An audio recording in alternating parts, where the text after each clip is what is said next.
না খাইয়ে রাখবি, যখন খিদে লাগবে খাবার জন্য হাজিরি করবে তখন ওর ওই হাতের মাংস দিয়ে পাকোড়া বানিয়ে সেটা খাইয়ে দিবি। নিজের শরীরের মাংস নিজে খাবে, ক্ষুধা মিটবে। এখন ওরে চেয়ারে বেঁধে রাখ। সুলেমান ওয়াশরুমে গিয়ে হ্যান্ডওয়াশ দিয়ে হাত ভালো করে ধুলো। শার্টে রক্তের দাগ দেখে সেটা খুলে ফেলে পুড়িয়ে ফেললো। গার্ড এসে নতুন সেম ডিজাইনের একটা শার্ট দিল। সুলেমান সেটা গায়ে জড়িয়ে চলে গেল। এজওয়ান শুনেছে ভাইজান কাউকে গোডাউনে ধরে নিয়ে এসেছে, কিন্তু কেন নিয়ে এসেছে তা জানে না। এজওয়ান ভাবলো এবারও হয়তো ছেলেটার টুনটুনি কাটা হবে। সেই কথা ভেবে এজওয়ান আসে গোডাউনে। তবে ছেলেটার এমন বাজে অবস্থা দেখে এগিয়ে গিয়ে প্যান্ট চেক করে বলল, বাবা, ভাইজান টুনটুনি কাটে নাই? না, হাত কাটছে। কি করছিল ওই শুয়োরের বাচ্চা? বাশার সুলতান সবটা সামারি করে বলল। সবটা শুনে এজওয়ানের পায়ের রক্ত মাথায় উঠে গেল। কত বড় সাহস সুলতান বাড়ির বউয়ের সাথে এমন ব্যবহার! আব্বা, আমি ও টুনটুনি কাটবো। কাটার হলে সুলেমানি কাটতো, তুই একবারই কিছু করিস না। তাহলে আমি এজওয়ান কিছু করব না? না, এটা মানতে পারছি না, কিছু তো একটা করতেই হবে। তখনই ছেলেটা যন্ত্রণায় কাতরাতে কাতরাতে পানি চাইলো। এজওয়ানের মাথায় একটা শয়তানি চিন্তা আসলো। এজওয়ান একটা ইনোসেন্ট ফেস নিয়ে বাশার সুলতানের দিকে তাকিয়ে বলল। আব্বা, আমার মোতা ধরছে। বাশার সুলতান হুট করে এমন এক পরিস্থিতিতে ছেলের মুখে এমন কথা শুনে আশ্চর্য না হয়ে পারল না। পরক্ষণে মনে পড়ল এটা এজওয়ান, এটার দ্বারা সব সম্ভব। বাশার সুলতান তপ্ত শ্বাস ফেলে নিমেষ চোখে চেয়ে রইল এজওয়ানের দিকে। বুক ফেটে তার বলতে ইচ্ছা করলো, আয় বাবা আয়, আমার কোলে উঠে মুতে দে। কিন্তু বলল না। তাদের সামনে হাত পা বাঁধা চেয়ারে বসানো স্বামীর হাত দিয়ে এখনো গলগল করে রক্ত ঝরছে। বাশার সুলতান ভাবতে লাগলেন তাদের বংশের এই ছেলে দুটো সব লেভেল ক্রস করে ফেলা। একটু আগে সোলেমান দুহাত ব্লেন্ডারে চেপে ছিন্ন ভিন্ন করে ফেলেছে। সামির সোলেমানের হৃৎপিণ্ডে হাত দিয়েছিল, সেই জন্য সেই হাতটাই সোলেমান নষ্ট করে ফেলেছে। এজন হলে নিশ্চয়ই নিজ হাতে জবাই দিয়ে তৃতীর সহিত শরীরের প্রতিটা অংশ টুকরো টুকরো মাংসের সাইজে কেটে খিচুড়ি বেঁধে কুত্তাদের খাওয়াতো। কিন্তু সোলেমান তো আর এজওয়ান না, তার এত সময় নেই। সে এক কোপে কাজ শেষ করে সময় বাঁচিয়ে রাখে, এমনভাবে করবে যে মরবে না, তবে এ শান্তিমতো বাঁচতেও পারবে না। এজওয়ান বাশার সুলতানকে থম মেরে দাঁড়িয়ে থাকতে দেখে বলল, কি হলো আব্বা, কথা কও। কি করবো, মোতা ধরছে তো। বেয়াদব, মুতা কি? ভদ্র ভাষায় কথা বলা চাই না, প্রসাব আসছে। ভদ্র ভাষা ভদ্র লোকদের জন্য আব্বা, আমি তো অভদ্র। এক কোণে গিয়ে মুতে আয়।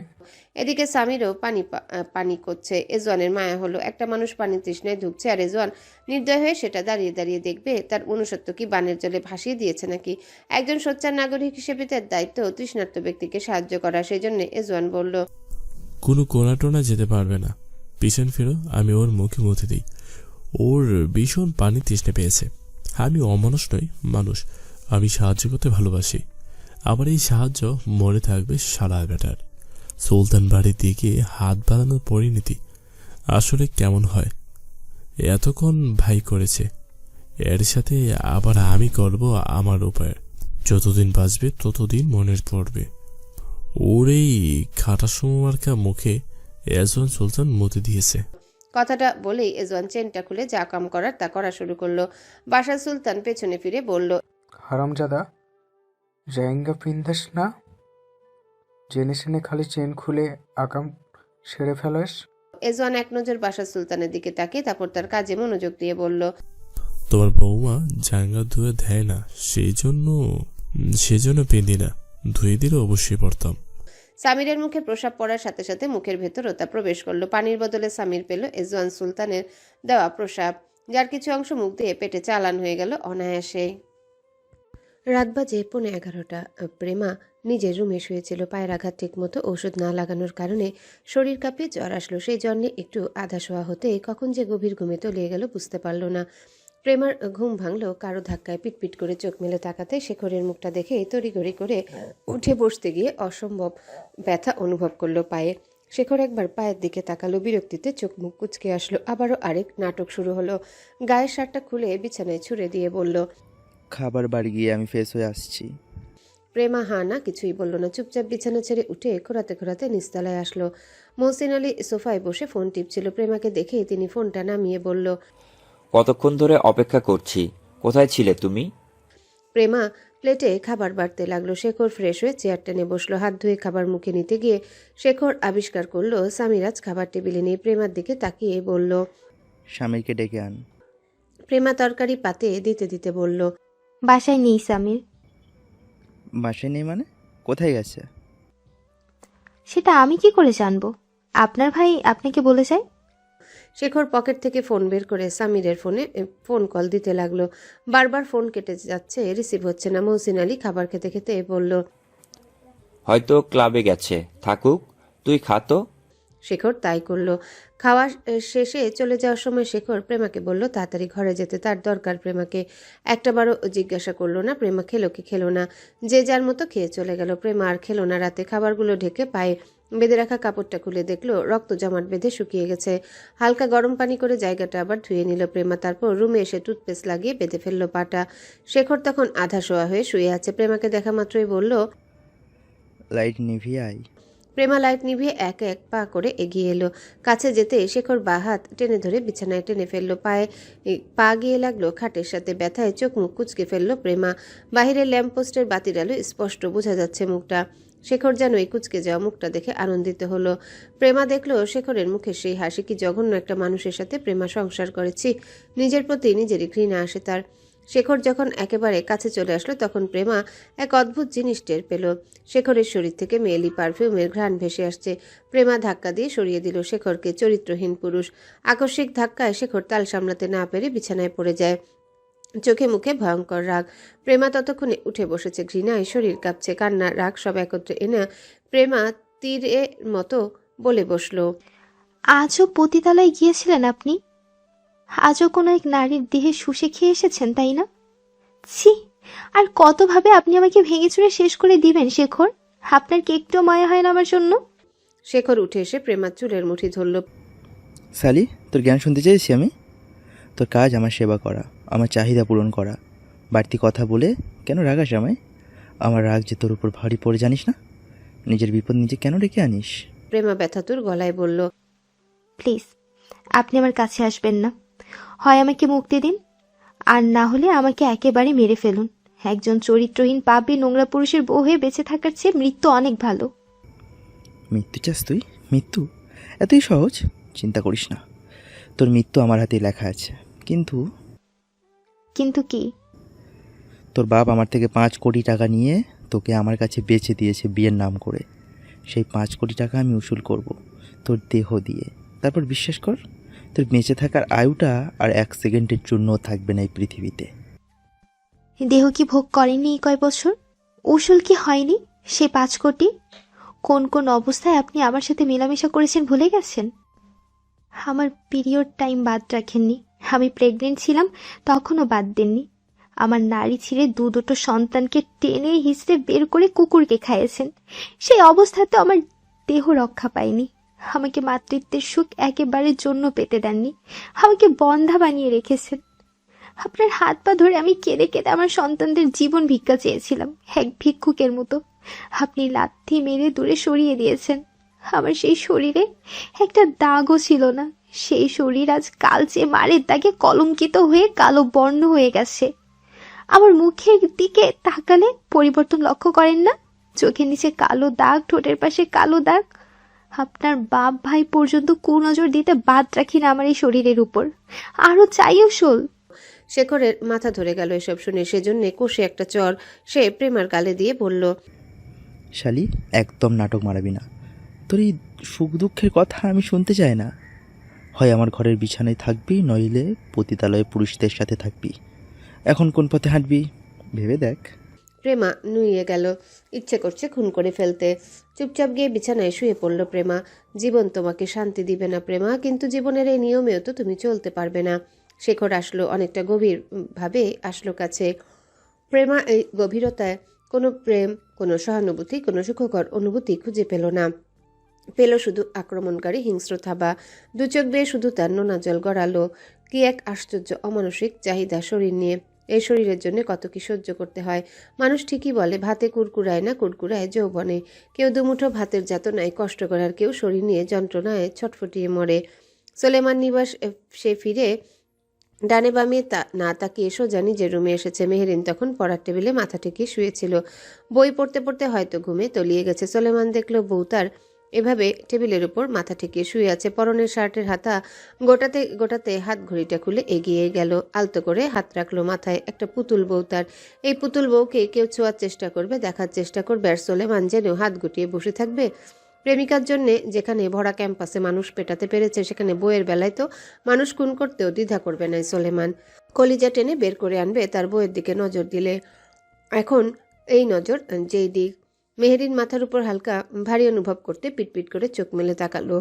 সোলেমানকে দেখা মাত্রই সে হুড়মুড়িয়ে উঠতে গিয়ে কনুইতে ব্যথা পেল। সোলেমান সাথে সাথে অস্থির গলায় বলল, আরে আস্তে বউ আস্তে, দেখি দেখি কোথায় ব্যথা পেলে। মেহেরিন আলতো করে বলল, বেশি পাইনি, সামান্য ব্যথা, অস্থির হবে না? তোমার এই সামান্য ব্যথা আমার অস্থিরতা বাড়িয়ে দেয় মেরিন। আমার অক্সিজেনের সাথে সাথে কি শিরায় উপশিরায় বয়ে যাওয়ার রক্তের স্রোতে মিশে গেলে নাকি তুমি? মেহেরিন আর চোখে তাকালো। সোলেমান মেহেরিনের ডান হাতটা তুলে নিল হাতে। এই হাত দিয়ে তো চর মেরেছিল, একটা কেন মারলো চর মেহেরিন? অন্তত পক্ষে আরও কয়েকটা দেওয়া উচিত ছিল। থাক, বউ না দিতে পারলো, সোলেমান তো পুষিয়ে নিয়েছে। আজকে তোমার এই হাতটা সৌন্দর্য বোধহয় একটু বেশি বেড়ে গেছে, খেয়াল করেছো তুমি? মেহেরিন বুঝলো না সোলেমানের বলা এই কথার মানে। হাতের সৌন্দর্য বেড়ে গেছে মানে? সোলেমান হাতটা ঠোঁটের কাছে নিয়ে চুমু খেতে শুরু করলো। মেহেরিন ভেবেছিল দুই একটা চুমু দিবে, যা সচরাচর দিয়ে থাকে, কিন্তু আজ থামছে না, চুমুর পর চুমু দিয়েই যাচ্ছে। মেহেরিন হাতটাও সরিয়ে আনতে পারছে না, একটু চাপা সরেই বলল, এমন করছেন কেন? শরীর ঠিক আছে? ক্ষুধা লেগেছে? ভাত খাবেন? সোলেমানের সোজাসাপটা জবাব, না, পেটে ক্ষুধা নেই, তবে তবে কি? তান্ত্রিক আর দৈহিক ক্ষুধা লেগেছে। এখন তুমি মেটাতে দিলে তবেই মিটবে এই ক্ষুধা। আপনাকে অস্বাভাবিক লাগছে কেন আজ? সোলেমান গুনে গুনে মেহেরিনের হাতে 110টা চুমু খেয়ে এবার দৃঢ় দৃষ্টি নিয়ে মেহেরিনের দিকে তাকিয়ে বলল। তুমি কিছু লুকিয়েছো আমার থেকে মেহেরিন? মেহেরিন থতমত খেয়ে গেল। কি লুকাবো? কলেজে কেউ তোমার সাথে বাজে বিহেভ করেছিল? I am right or wrong? Meherin হাত ছাড়িয়ে আনলো। করেছিল বাজে বিহেভিয়ার, বিষয়টা আমি সেখানে ক্লোজ করেছি। আশা করব সেই ছেলে দ্বিতীয়বার আর এমনটা করবে না। সোলেমান ঠোঁটে আঙ্গুল চালিয়ে বিড়বিড় করে বলল, দ্বিতীয়বার করার মতো অবস্থা থাকলে তো করবে। কিছু বললেন? না। খেয়েছো তুমি? না। খাবে না? আহা। তাহলে আমরা সময় নষ্ট করছি কেন? সময় নষ্ট করছি মানে? শুভ কাজে বিলম্ব করা মানে সময় নষ্ট করা, আর সময় নষ্টকারী শয়তানের বন্ধু হয়ে থাকে। কথাটা বলে সোলেমান মেহেরিনকে পাজা কোলে নিয়ে বিছানার দিকে এগিয়ে যেতে মেহেরিন শক্তপোক্ত করে জড়িয়ে ধরল সোলেমানের গলা। তারপর বুকে মুখ লুকাতে সোলেমান মুচকি এসে কানের কাছে মুখ নিয়ে ফিসফিস করে গাইল। তারপর তারা ইতিহাস গড়তে ব্যস্ত হয়ে গেল। এই একই রাতে কেউ স্বামীর ছোঁয়ায় সুখ খুঁজে পেল, আর কেউ পেল অসুখ। এজওয়ান রাতে আর বাড়ি ফিরেনি, ফিরেছে একেবারে ভোরবেলায়। মাহি তখন ঘুমে বিভোর। এজওয়ানের মনে হলো মাহি আজ শান্তি ঘুম ঘুমিয়েছে। অবশ্য এজওয়ান যতক্ষণ না থাকে তার সাথে ততক্ষণ নাকি মাহি শান্তি পায়। এ কথা শুনে প্রতিবার এজওয়ান মুখ ভ্যাংচায়। মির্জাফরের গোষ্ঠী একটা। এজওয়ান ফ্রেশ হয়ে একেবারে গোসল সেরে বের হলো। মাহি পানি পড়ার শব্দ শুনে উঠে বসেছে। দরজা খোলার শব্দ পেয়ে ওয়াশরুমের দিকে তাকাতেই দেখলো এজওয়ান পরনে টাওয়েল পেঁচানো শার্টবিহীন উন্মুক্ত শরীরে মাথা মুছতে মুছতে বের হচ্ছে। মাহির চোখ গিয়ে প্রতিবার আটকায় ওই লকেটের দিকে, আর মাহি শিওরে ওঠে। এজওয়ান মাহিকে এভাবে হা করে হাবাতের মতো তাকিয়ে থাকতে দেখে হাতে থাকা ভেজা টাওয়েলটা মাহির মুখের উপর ছুরি দিয়ে বলল, I know তরিকুলে Beti, I am the most handsome, most dashing, most cute, and most loyal human in this world. So when you look at me, look hard, jate I can completely lose my balance and fall for you. Understand? Mahi চোখ ফিরিয়ে নিল। এজওয়ান ফের জিজ্ঞাসা করল, বুঝছো? মাহি বিরক্তের সহিত বলল, বুঝছি। এজওয়ান বুড়ো আঙ্গুল দেখিয়ে বলল, তুমি আমার কচু বুঝছো। তোমারে বোঝাতে বোঝাতে আমি এখন নিজেই কম বুঝি। আপনিই বুঝবেন কম? এও বিশ্বাস করতে হবে আমায়? অতিরিক্ত বোঝা মানুষ আপনি এজওয়ান। এত অতিরিক্ত বোঝেও তো তোমার কিছুই বোঝাতে পারলাম। সো স্যাড লাগে নিজের ওপর। আমাকে বোঝাতে আসলে আপনি নিজেই পথভ্রষ্ট হয়ে যাবেন। So be careful. সরি, আমার ডিকশনারিতে কোনো কেয়ারফুল টুল নেই, তাই কেয়ারফুল হতে পারছি না। ফুল স্টপ তো আছে। না, সেটাও নেই, তবে দাঁড়িয়ে আছে, আর সেটা তাও আবার আমার মুখে। সারা রাত কোথায় ছিলেন? পেট খারাপ ছিল, সেজন্য মূল সত্য ত্যাগ করতে ব্যস্ত ছিলাম সারা রাত। তুমি মিস করছো আমায়? কখনোই না, আজ তো। শান্তি মতো ঘুমাইছো সেটাই তো বলবা? জি। তোমারে আমি হামানদিস্তায় পিষে পিষে মেরে ভর্তা বানাতে পারলেই মনে দুঃখ উঠতো মৃত্যু। আর আপনাকে আমি শুলে চড়িয়ে কয়েকটা অনর্বত দিতে পারলে আধ্যাত্মিক শান্তি পেতাম। অসভ্য বর্বর মহিলা একটা। দয়া মায়া নাই মনে, ভালোবাসতে পারো না আমায়? ভালোবাসে দেখো একজন সুলতান তোমার জন্য কি কি করে। যাকে তাকে আমি মাহি ভালোবাসি না, যারা ভালোবাসা পাওয়ার যোগ্য তাদেরই বাসি। হ, জানি তো কারা সেই যোগ্য মানুষ। তোমার এক শালা সাফওয়ান, আমি তাকে শালা বানিয়েছি, মানে সে তোমার পাতানো ভাই। সো এখন থেকে ভাই বলে ডাকবে তাকে। জান, কলিজা, বাবু, সোনা বলে ডাকবো ভালোবেসে? আপনি শুনবেন? সব দূর হো আমার চোখের সামনে থেকে। আমি ভুলেই গিয়েছিলাম যে ভালোবাসা হচ্ছে একটা ভালোবাতারি। তোর কাছে ভালোবাসা চাওয়া মানে নিজে গো নিজে খাওয়া। সেই শালায়কে ভালোবাসা সুন্দর, সেই শালায় মায়েরে আসসালামু আলাইকুম। ভালোবাসা আর পরকীয়া দুটোই সেম সেম ঘুয়ের টাঙ্কি। ওই দুটা জীবনও পেটের ভিতর থাকতে পারে না, প্রস্তাদস দিয়ে বেরিয়ে যায়। আর সারা বেটারা এটাকে পৃথিবীর সবচাইতে স্নিগ্ধতম অনুভূতি বইলা চালায় দেয়। আল্লাহর লানত পড়বে ওই শালা বেটাদের উপর। কথাটা বলে এজওয়ান চলে যাচ্ছিল, দরজার কাছে গিয়ে ফের থেমে গেল। কিছু একটা ভেবে ঘাড় ফিরিয়ে বলল, ওই তুই কোলে বেটি, তারপরেও তোমারে আই লাভ ইউ। এখনো সময় আছে, ভালো হয়ে যাও, স্বামী ভক্তি হও, সব পাবা। মাহি ফ্রেশ হতে চলে গেল। সোলেমান মেহেরিনকে কলেজে পৌঁছে দিয়ে আজ আর সাথে সাথে চলে যায়নি। মেহেরিনকে তার ক্লাসরুমে চলে যেতে বলে সোলেমান সোজা চলে গেছে অফিস কক্ষে। মেহেরিন কিছুটা অবাক হলো, অফিস রুমে কেন গেল উনি? গতকালকের বিষয়টা নিয়ে কিছু করতে নয় তো? মেহেরিন হাঁসফাঁস করতে লাগলো। উর্মিটাও নাকি কদিন আসবে না কলেজে, ডক্টর রেস্ট নিতে বলেছে। অতিরিক্ত চিন্তা করার কারণে নাকি শারীরিক কিছু ত্রুটি দেখা গেছে, যা বাড়তে থাকলে বাচ্চার উপর এফেক্ট ফেলতে পারে। ইব্রাহিম কোনো রিস্ক নিতে চায় না। দরকার পড়লে পড়া সব নোটস ইব্রাহিম কালেক্ট করে এনে দিবে, তাও বউ নিয়ে নো রিস্ক। বিয়েটা যেভাবেই হোক, তবে বলতেই হয় উর্মি একটা সাপোর্টিভ, কেয়ারিং, লাভিং স্বামী পেয়েছে। তবে পাওয়ার রাস্তাটা মারাত্মক বাজে ছিল। এজন্য বুঝি লোকে বলে, সখী তোরা প্রেম করিও না, পীড়িত ভালো না। পীড়িত করেছে যে জনে জানে সেজন পীড়িতের কি বেদনা। মেহেরিন লক্ষ্য করলো আজকে সেই বেয়াদব ছেলেটা আসেনি কলেজে। তাহলে কি গতকালের চরে ছেলেটা শিক্ষা হয়ে গেছে? মেহেরিন তপ্ত শ্বাস ফেলে অপেক্ষা করলো ক্লাস শুরু হওয়ার। আজকের প্রথম ক্লাসটা হলো বাংলা। টিচারগুলো বেশ ভালোই পড়ায়। সেকেন্ড ক্লাসের সময় কলেজের প্রিন্সিপাল আসলো। সবাই বসা থেকে উঠে দাঁড়িয়ে সালাম জানালো। তিনি সবাইকে হাত দেখিয়ে বসতে বললেন। সবাই বসতেই প্রিন্সিপাল জানালো আজ তাদের বায়োলজি ক্লাসটা নিউ টিচার নিবে। সবাই কৌতূহলী হলো কোন নিউ টিচার নিবে ক্লাস। প্রিন্সিপাল ইশারায় বাহিরে তাকিয়ে বলল, লোকটা ভেতরে আসলো। পায়ের শব্দ শুনে মেহেরিন দরজার দিকে তাকালো, আর তাতেই তার চোখ ছানা বড়া হয়ে গেল। সুলতান সাহেব নিবে তাদের ক্লাস, উনি সেই নিউ টিচার। কই মেহেরিনকে তো সে বলল না। সোলেমান একবার শুধু বাঁকা চোখে তাকালো মেহেরিনের দিকে। বইয়ের এক্সপ্রেশন দেখে বাঁকা হাসলো। তারপর প্রিন্সিপালের পাশে গিয়ে দাঁড়াতেই প্রিন্সিপাল সব বলে দিল নামটাম। ঢাকা বিশ্ববিদ্যালয়ের 87তম ব্যাচে টপ বয় ছিল এই নওয়াজ সোলেমান সুলতান। ক্লাসের অধিকাংশ ছেলে মেয়ে চিনে এই নওয়াজ সোলেমান সুলতানকে, কারণ সোলেমানের পেজ তারা ফলো করে। ছেলেমেয়েদের হাত পা কাঁপা শুরু হয়ে গেছে।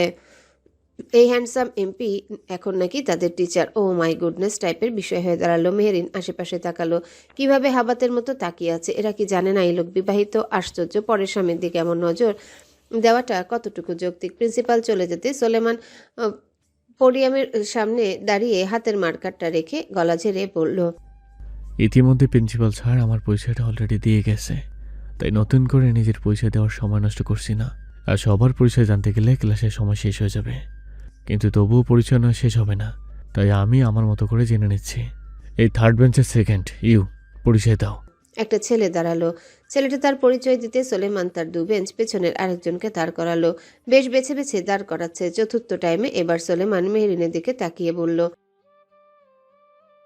মেহেরিন হক চকিয়ে গেল, আশেপাশে তাকাতে তাকাতে দাঁড়ালো। সোলেমান জিজ্ঞাসা করলো, হোয়াটস ইউর নেম?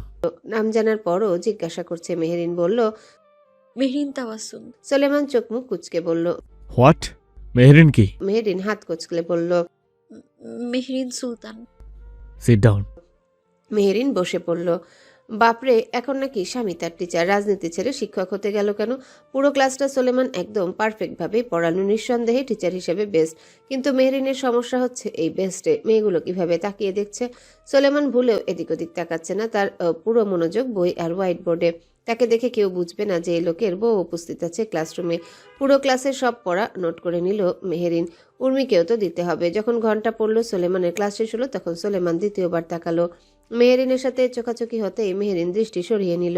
মেয়েগুলো ফিসফিস করতে লাগলো আজকের ক্লাসটা নাকি বেস্ট ক্লাস ছিল। সোলেমান সুলতান টিচার হিসেবে এত ভালো অলরাউন্ডার দেখছি এই সোলেমান সুলতান। ব্যাটার বউ যে হবে সেই মেয়ে তো লাকি নাম্বার 1। আরও কত হাবিজাবি কথাবার্তা বলল। মেহেরিনের কান লাল হয়ে যেতে শুরু করলো। স্বামীকে নিয়ে অন্য নারীর মুখে এমন টাইপের কথা শুনলে তো যে কারোরই রাগ হবে, এটাই স্বাভাবিক। মেহেরিন অস্থির মন নিয়ে বাকি ক্লাসগুলো করলো। ক্লাস শেষে যখন মেহরিন গেটের কাছে আসলো, তখন দেখলো নিত্যদিনের মতো সোলেমান দাঁড়িয়ে আছে গাড়িতে হেলান দিয়ে। আজ আর মুখে মাস্ক নেই সোলেমানের। মেহরিন এগিয়ে গিয়ে উঠে বসতেই তাদের ক্লাসের কজন ছেলে মেয়ে দেখে ফেললো। হায় হায়, তাদের ক্রাশের গাড়িতে এগিয়ে উঠে বসলো কেন এই মেয়ে? ক্রাশের কি লাগে এই মেয়ে? কালই চাপড়ে ধরবে তারা সবাই মেহরিনকে। কি হয় মেহরিন তাদের ক্রাশের বোন নাকি ভাগ্নি ভাস্তি? সোলেমান সুলতানের তো শুনেছে একটা বোনও আছে, এটাই কি তাহলে সেই বোন? হায় হায়, তাদের ননদ তাহলে এই মেহরিন? না, খুবই সুইট ভদ্র ব্যবহার করতে হবে তাদের মেহরিনের সাথে। মেহরিন গাড়িতে উঠে বসতে সোলেমান যখন ড্রাইভিং সিটে বসলো, মেহরিন সাথে সাথে প্রশ্ন ছুড়ে দিল। আপনি রাজনীতি ছেড়ে কলেজের টিচার হলেন কেন? আর আমাকে আগে বলেননি কেন? বলে কি হতো? জানা থাকতো তাহলে আর এত অবাক হতাম না ক্লাসে। সোলেমান গাড়ি স্টার্ট দিতে দিতে বলল, I don't want to take any risk with you. Risk? আমাকে নিয়ে? ইয়েস, আমার তো শত্রুর অভাব নেই। কখন কোন জানোয়ার এসে আমার আদরের বউয়ের ক্ষতি করে বসে।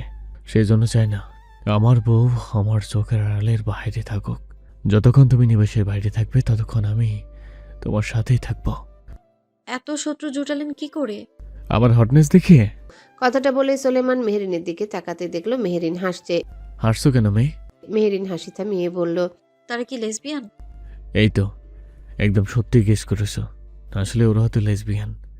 নইলে ছেলে হয়ে কেন ছেলেকে পছন্দ করবে? আর ভালো লাগবে? অশিক্ষিত ছেলেপিলা কোথাকার। সারা রাস্তা দুজনে বক বক করতে করতে ফিরল নিবাসে। বাতাসি আজ মেরুন রঙের একটা সালোয়ার কামিজ পরেছে। এই কামিজটা পাশের বাড়ির সাবিনা আপা দিয়েছে। সে আগের তুলনায় মোটা হয়েছে বলে নাকি এখন আর গায়ে লাগে না। বাতাসি নিল। এমনিতেও তো তার জামা কাপড় তেমন নেই। ইজ্জত ঢাকতে হলে তো নিতেই হবে হাত পেতে। ভাই তো নেই যে তাকে বলবে বায়না করে কিনে দিতে, আর স্বামী সে তো লাপাত্তা। বউ কালো বলে ঘেন্নায় টাকায় অব্দি না। তার কাছে নিজের কিছু চাওয়া মানে নিজের মুখে নিজের জুতার বাড়ি মারা। বাতাসির মেয়ে আজ খুব ভোরে ঘুম থেকে ডেকে উঠিয়েছে বাতাসিকে। এই গা কাঁপানো শীতে নাকি এখন চকে গিয়ে পুকুর থেকে কলসিতে করে পানি নিয়ে ধানের চারায় দিতে হবে। বাতাসি বড় একটা কলসি নিয়ে চলে গেল চকে। একটা সোয়েটারও নেই, সব পুড়িয়ে ফেলেছে বাতাসি চলে যাওয়ার পরে। রোদ নেই আজ, পুকুরের পানি প্রচুর ঠান্ডা। পুকুর থেকে পানি নিয়ে খেতে যেতে 5 মিনিট লাগে। বাতাসি কম করে হলেও এই 5 মিনিটের পর যে পানি দিয়ে আসলো। পানি দেওয়ার কাজ শেষ হলো 9টার দিকে। তখন হালকা একটু রোদের আভাস পাওয়া গেল। বাতাসি কিছুক্ষণ ক্ষেতের পাশে বসে রইল, একটু জীবনের অঙ্ক কষতে ব্যস্ত হলো। তার ভবিষ্যৎ কি? ভাই চলে যাওয়ার পর পড়াশোনাটাও বন্ধ। সে কি করবে এখন? এভাবে কি শুধু স্রোতের মতো ভেসে বেড়াবে? কিন্তু আর কতদিন এভাবে চলবে? আর একটু পড়াশোনা জানা থাকলে বাতাসি নিশ্চয়ই শহরে একটা চাকরির সন্ধান করতো। কিন্তু বাতাসি তো মাধ্যমিকটাও পাশ করেনি। আরও কত কত ভাবনা ভাবলো। ভাই চলে গেল, কিন্তু বাতাসিকে নিয়ে গেল না। কি বৈষম্য এই ছোট্ট বাতাসির সাথে সবার! একদিন দেখবে সবাই বাতাসি আর কারো বিরক্তের কারণ হবে না। একদিন অভিমান করে সত্যি সত্যি চলে যাবে। তখন কি সবাই ভুলে যাবে? ভুলে তো যাবেই। জীবিত বাতাসিকেই কেউ মনে রাখে না, আর সেখানে মৃত মানুষকে মনে রাখবেই বাকে। বাতাসি দীর্ঘশ্বাস ফেলে হাঁটা ধরল। বাড়ি গিয়ে আরেক ঝামেলার সম্মুখীন হতে হলো। বাতাসির মা বাড়ি মাথায় করে ফেলেছে। সকালে রান্না কেন এখনো করেনি বাতাসি? কি আশ্চর্য! বাতাসি কয়দিকে ছুটবে? তার হাত পা কয়টা? একসাথে কত কাজ করবে? নবাবজাদি আসছিস তুই? পানি দিতে এতক্ষণ লাগে খেতে? তোর জন্য যে আমাকে বকা খেতে হলো। বাতাসির রাগ হলো। এখানেও তার দোষ। পানি দিতে তো সময় লাগে আম্মু। তুমি তো রাখতে পারতে, আমি না আসা অবধি। আমি আসলে না হয় তখন উঠে যেতে। এই তো বাতাসি তার মায়ের বোধহয় কিনে আনলো। মুখে মুখে তর্ক। এত মানুষ মরে, এই মেয়ে মরতে পারে না? ছেলেটার বদলে এই কালি মরতো, তাহলে তো হাফ ছেড়ে বাঁচত। না, কলজা চিবিয়ে খাওয়ার জন্য বেঁচে রয়েছে। স্বামীর বাড়িতে না গিয়ে এই বাড়ি এসে ফের জুটেছে। বাতাসির মা শলার ঝাড়ুটা হাতে নিয়ে কয়েক ঘা বসিয়ে দিল। অশ্লীল অশ্লীল ভাষায় বকতে বকতে সে বাতাসিকে উঠানের মাঝে ফেলেই মারতে লাগলো। প্রচুর রাগ চেপে আছে। ইয়াসিন নাকি বাতাসিকে আর নিবে না। সেই রাগ এখন তীব্র ক্ষোভে পরিণত হয়ে সব একেবারে ঝেড়ে দিল। শলার ঝাড়ুর অংশগুলো কিছু কিছু শরীরেও বিঁধে গেল। কোনো জায়গা বাদ রাখেনি মারার। মুখ, পিঠ, হাত, বুক, পা সব জায়গায় মেরেছে। কেমন ছিলে ছিলে গেল জায়গাগুলো। বাতাসি পা জড়িয়ে ধরলো, আকুতি মিনতি করলো। বাতাসির মায়ের মন গড়ল না। সামনেই দাঁড়িয়ে আছে বাতাসির সৎ ভাই বোন, ভয়ে তারাও কেঁদে দিচ্ছে। বাতাসির এই তীব্র আর্তনাদ মহিলার কান অব্দি গেল না। এক জন্মদাত্রী মা মেয়ে দেখতে কালো বলে ভালোবাসে না, অথচ মারার জন্য সবসময় সুযোগ খুঁজে বেড়ায়। যখন মারতে মারতে ক্লান্ত হয়ে গেল তখন যেন তিনি সরে গেলেন। ততক্ষণে বাতাসির শরীর ব্যথায় জমে হিম হয়ে গেছে। বাতাসির মা বলল এই মেয়েকে আর থাকতে দিবে না বাড়িতে। বাড়ির ত্রিসীমানায় দেখলেই খুব খারাপ হবে। বাতাসির চোখ দিয়ে অঝোর ধারায় পানি পড়তে লাগলো। এত কষ্ট কেন তার? এর চেয়ে আল্লাহ তুমি মানুষ রূপে না পাঠিয়ে কুত্তার রূপে পাঠাতে। তাও মনকে বাতাসি বুঝ দিত সে কুত্তা, সেজন্য এমন অবহেলিত। কিন্তু তুমি যে সৃষ্টির সেরা জীব হিসেবে পাঠিয়েও তাকে সেরা জীবের স্থানে আসতে দিলে না। তার জন্মটাই পাপ নাকি মানুষ হয়ে আসাটা পাপ? নিজের ভাগ্য যদি অগ্রিম দেখা যেত তাহলে কতই না ভালো হতো। যদি সুখ থেকে থাকতো তাহলে বাতাসি খুব খুশি হতো সেই এক সেকেন্ডের সুখের জন্য। বাতাসি ওভাবে কাতরাতে কাতরাতে পড়ে রইল উঠানে। ইয়াসিন গতকাল রাতে মায়ের সাথে খুব রাগারাগি করেছে। মা ফোন দিলে শুধু বাতাসি বাতাসি করে। নিজের পেটে ছেলের চেয়ে কেন পরের মেয়ের জন্য এত দরদ থাকবে তার? ইয়াসিনের রাগ হয়। সেজন্য লাস্ট কথা বলেই মায়ের ফোন নাম্বারটা ব্লক করে রেখেছে। সোলেমান ভাইও এক সপ্তাহ তার সামনে যেতে না করেছে। অগত্যা ইয়াসিন ঘরটু টঙের দোকানে ঘুরঘুর করে সময় কাটাচ্ছে। আকস্মিক বিকেল থেকে ইয়াসিন তীব্র খারাপ কিছু অনুভব করলো। চায়ের দোকানে চা খেতে গিয়েও সেই চা তার গলা দিয়ে নামলো না। হাঁসফাঁস করলো। কিছুক্ষণ থম মেরে বসে রইল। সকালে মায়ের সাথে ওভাবে রুড হয়ে কথা বলা একদমই উচিত হয়নি। সেটার জন্য নিশ্চয়ই খারাপ লাগছে। হ্যাঁ, সেই জন্যই হয়তো। ইয়াসিন মাথা চুলগুলো নাড়িয়ে চাড়িয়ে বসা থেকে উঠে বাড়ি গেল। হাত মুখ ধুয়ে ফোনটা হাতে নিয়ে নিজেকে বোঝালো মায়ের সাথে কোনো উচ্চ বাক্যে কথা বলবি না ইয়াসিন, সে তো তোর মা। মায়ের সাথে এমন ব্যবহার কেউ করে না। ইয়াসিন সময় নিয়ে বোঝালো তাকে। হ্যাঁ, বুঝলো মন। ইয়াসিন মায়ের নাম্বারটা ব্লক লিস্ট থেকে আনব্লক করে কল লাগালো। একবার, দুবার, তিনবার, কম করে হলেও ইয়াসিন 10 থেকে 12 বার ফোন দিল। ফোন রিসিভ হচ্ছে না। মা কেন ফোন রিসিভ করছে না? খুব হার্ট হয়েছে তাই না? ইয়াসিন, এক মেয়ের জন্য কেন তুই মায়ের সাথে মিসবিহেভ করলি? ইয়াসিন আবার ফোন করলো। বারবার বলতে লাগলো আম্মা, আই এম সরি আম্মা, ফোনটা ধরো আম্মা, আর রাগ করবো না, একটু ধরো না। ফোন রিসিভ হলো না। ইয়াসিনের নিজের উপর তীব্র রাগ হলো। এই বাতাসি তার জীবনে আসার পর থেকে সে কেমন যেন খারাপ হয়ে গেল। রাগে দুঃখে ইয়াসিন মাথা নিচু করে বসে রইল। বিকেল গড়িয়ে সন্ধ্যা হলো, সন্ধ্যা গড়িয়ে রাত হয়ে যখন ফের নতুন সকাল হলো তখন ইয়াসিনের নাম্বারে ফোন আসলো একটা। ইয়াসিন তাকিয়ে দেখলো মায়ের নাম্বারটা ভাসছে ফোনের স্ক্রিনে। অধৈর্য অনুতাপে ভরা হৃদয়টায় যেন এক পশলা সুখ আসলো। ইয়াসিন তড়িঘড়ি করে ফোন রিসিভ করে কানে নিয়ে বলল, আম্মা, আম্মা, আই এম সরি আম্মা। আর কোনোদিন আমি তোমার মুখের উপর ফুল কেটে দেব না। আর কোনোদিন খারাপ ব্যবহার করব না। প্লিজ আম্মা, প্লিজ আমায় ক্ষমা করে দাও। খুব অভিমান হয়েছে তাই না? খুব কষ্ট পেয়েছো আমার ব্যবহারে। এই অথমকে শেষবারের মতো ক্ষমা করে দাও আম্মা। আম্মা, কথা কও আম্মা, চুপ কেন তুমি?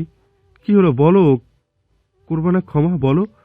ওপাশ থেকে মায়ের কণ্ঠ আর ভেসে আসলো না। আসলো এক অপরিচিত গলার স্বর। কেউ একজন বলল, ইয়াসিন রে, তোর মায়ার নাই, মইরা গেছে।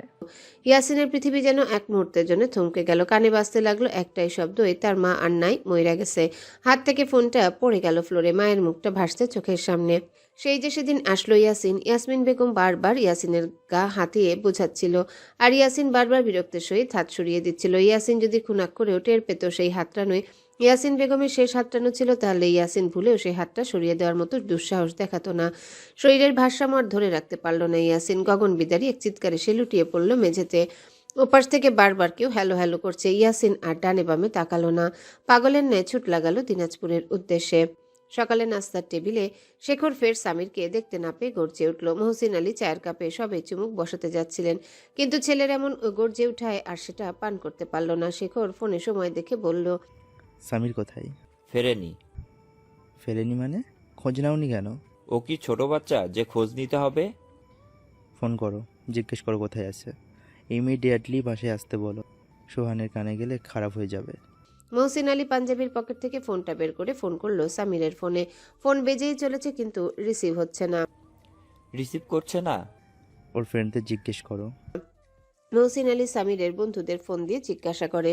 তারাও জানে না সামির কোথায়। গত পরশু সামির তাদের মাল নিয়ে আসতে বলেছিল। তারা ধানমন্ডি লেকে গিয়েছিল, কিন্তু সামির নিজেই আসেনি, সেজন্য তারা চলে গিয়েছিল। মহসিন আলীর কপালে দু ভাঁজ পড়ল। শেখর জিজ্ঞাসা করলো, কি বললো? ওরাও জানে না স্বামীরের খবর। শেখর ক্লাবে ফোন করলো, জিজ্ঞাসা করলো সামির এসেছিল কিনা। তারাও জানালো সামির আসেনি। শেখর চিন্তিত হয়ে পড়ল, এই বেয়াদব ছেলেটা আবার কোথায় কোন পিক ফেলতে গেল। শেখর নিজের সোর্সকে সামিরের লোকেশন ট্র্যাকিং করতে বলল, তারা খোঁজ পেলে জানাবে। শেখর খাবারটা খেয়ে নিল। আজ কান্দাপাড়া যেতে হবে একবার। পতিতালয়ে থাকা মেয়েগুলোর নাকি খুব সাহস বেড়েছে, জোর জবরদস্তি করতে হয়, গিয়ে কয়েক ঘা দিয়ে ঠিক করতে হবে। খাওয়া দাওয়া শেষ করে সে চলে যায় কান্দাপাড়া। মহসিন আলী নাস্তাটা আর বাসায় করলেন না। এমনিতেই এখন বিএনপিদের কোনো ক্ষমতাই নেই, ব্যবসাগুলো ছেলেরা দেখছে। তিনি ক্লাব ঘরের দিকে চলে গেলেন। বাড়িতে পড়ে রইল একা প্রেমা। সকালের সমস্ত কাজকর্ম সেরে একটু ব্যালকনির রোদে বসলো। ভেজা লম্বা চুলগুলো খুলে দিল। আকস্মিক নিচ থেকে চেঁচামেচির আওয়াজ শুনে চমকে উঠল প্রেমা। আবার কি হলো? সবাই তো চলে গেল, তাহলে চেঁচাচ্ছে কে? গলার স্বর শুনে মনে হলো শ্বশুর চেঁচাচ্ছে। প্রেমা খোঁড়াতে খোঁড়াতে নিচে আসলো। মহসিন আলীর পাশে সামিরকে দেখে চমকে উঠল। পুরো শরীর রক্তে রঞ্জিত, হাতের অবস্থা বাজে, কেমন থেতলে ছিন্ন ভিন্ন হয়ে গেছে। হাতের একটা আঙ্গুলও নেই, কেমন যন্ত্রণায় কাতরাচ্ছে। এইভাবে প্রেমাও তো কাতরায় প্রতি সেকেন্ডে, প্রতি মিনিটে। কেমন লাগছে এখন সামিরের? প্রেমার খুব জিজ্ঞাসা করতে ইচ্ছিল। প্রেমা এগিয়ে যেতে মহসিন আলী কাউকে ফোন করে চিৎকার করে বলতে লাগলো, হ্যালো বন্ধুরা, পরবর্তী পার্ট খুব তাড়াতাড়ি আসবে, তো সবাই অপেক্ষায় থাকো। আর চ্যানেলটি যারা এখনো সাবস্ক্রাইব করোনি তারা পরবর্তী পার্ট দেখার জন্য চ্যানেলটি সাবস্ক্রাইব করে রেখো। ধন্যবাদ সবাইকে, আমাদের সাথেই থেকো।